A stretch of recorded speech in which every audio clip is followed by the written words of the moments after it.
అయోధ్య రామ మందిరంలో విరాళాల చోరీ వ్యవహారం దేశవ్యాప్తంగా చర్చనీయాంశంగా మారగా మరో ప్రముఖ ఆలయంలో ఇదే వివాదం రాజుకుంది. బద్రీనాథ్ ఆలయానికి వచ్చిన విరాళాల నిర్వహణలో అవకతవకలు జరిగాయన్న ఆరోపణలపై ఉత్తరాఖండ్ ప్రభుత్వం ఉన్నత స్థాయి విచారణకు ఆదేశించింది. పుష్కర్ సింగ్ ధామీ సర్కార్ 3 సభ్యుల కమిటీని ఏర్పాటు చేసింది. ఆలయ విరాళాల నిర్వహణ వ్యవస్థలో పారదర్శకత, జవాబుదారీతనాన్ని మెరుగుపరిచేందుకు ఆరోపణలపై విచారణ జరిపేందుకు ఈ కమిటీ ఏర్పాటైంది.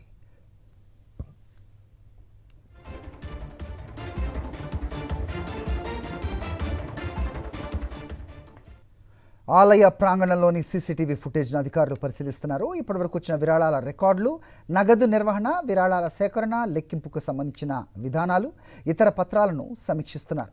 ఆలయ కమిటీలోని వ్యవస్థాగత లోపాలను సరిదిద్దడానికి చర్యలు తీసుకుంటున్నట్టు అధికారులు తెలిపారు.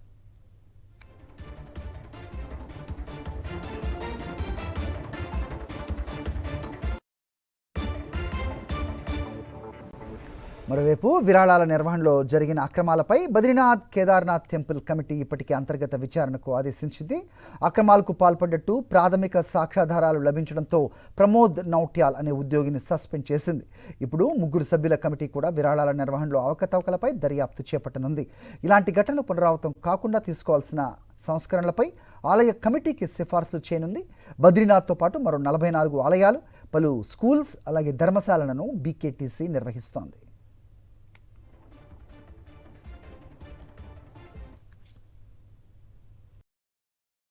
మరిన్ని అప్డేట్స్ కోసం ఛానల్ను సబ్స్క్రైబ్ చేయండి. నోటిఫికేషన్స్ కోసం బెల్ ఐకాన్ పై క్లిక్ చేయండి.